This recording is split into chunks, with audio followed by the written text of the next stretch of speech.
En la prensa, Carlos, nos encontramos precisamente con ese triunfo del Mursi en Egipto. Cuéntanos, ¿qué dice la Gaceta al respecto?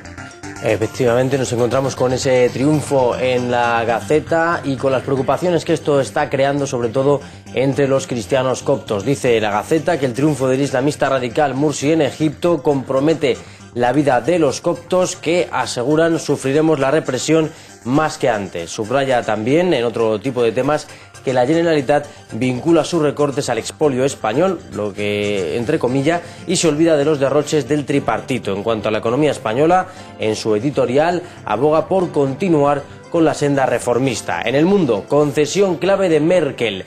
El fondo que prestará a España no tendrá prioridad de cobro frente al resto de acreedores.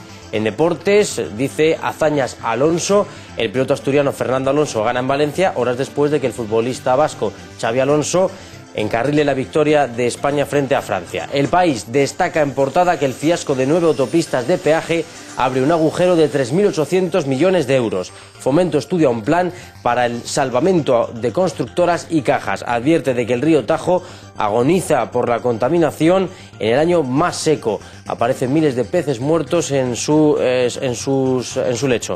En La Razón, ERE en el PSOE asegura que el partido pretende reducir un 40% de su plantilla y que el comité de empresa montó en cólera después de que el senador Camacho comunicara por teléfono a algunos de los empleados los despidos. Reportaje sobre una nueva moda en las fiestas de Andoain, hacerse fotos por €1 con imágenes de los presos etarras. ABC, sed de victoria, portada para Fernando Alonso, que gana en Valencia tras una remontada histórica. En lo económico, afirma que el Ministerio de Empleo estudia blindar la vivienda de los autónomos en caso de embargo, y una parte del salario también quedaría protegida.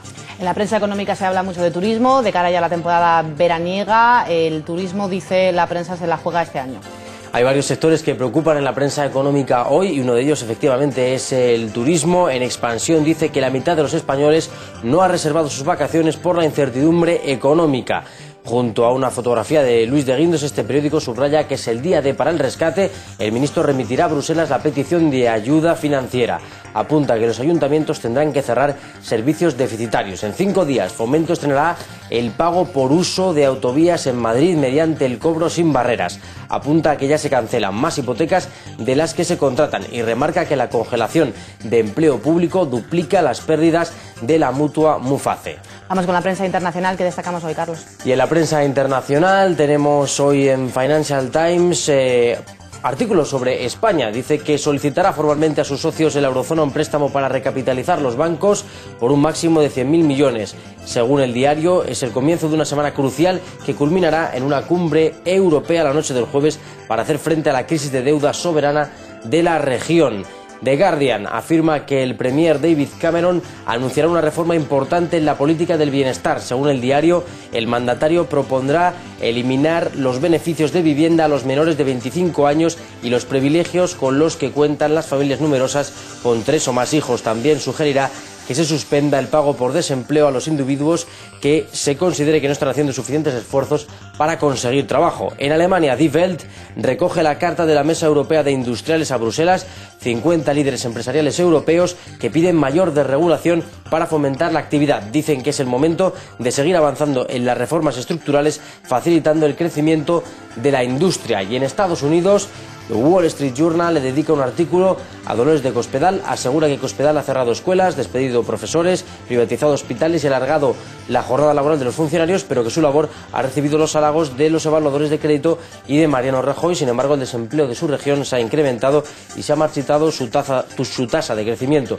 Según el diario, la estrategia de Cospedal es el tipo de medicina amarga que corrige los problemas estructurales y que sienta las bases para el crecimiento futuro. Y por último, en New York Times afirma que Europa necesita acción. Teme que las reuniones del jueves y el viernes se queden en simples palabras. Si no se avanza en la unión bancaria, dice, y en los rescates, no habrá tregua en los mercados para la deuda española y de otros países con problemas. Principales argumentos de la prensa nacional e internacional. Gracias.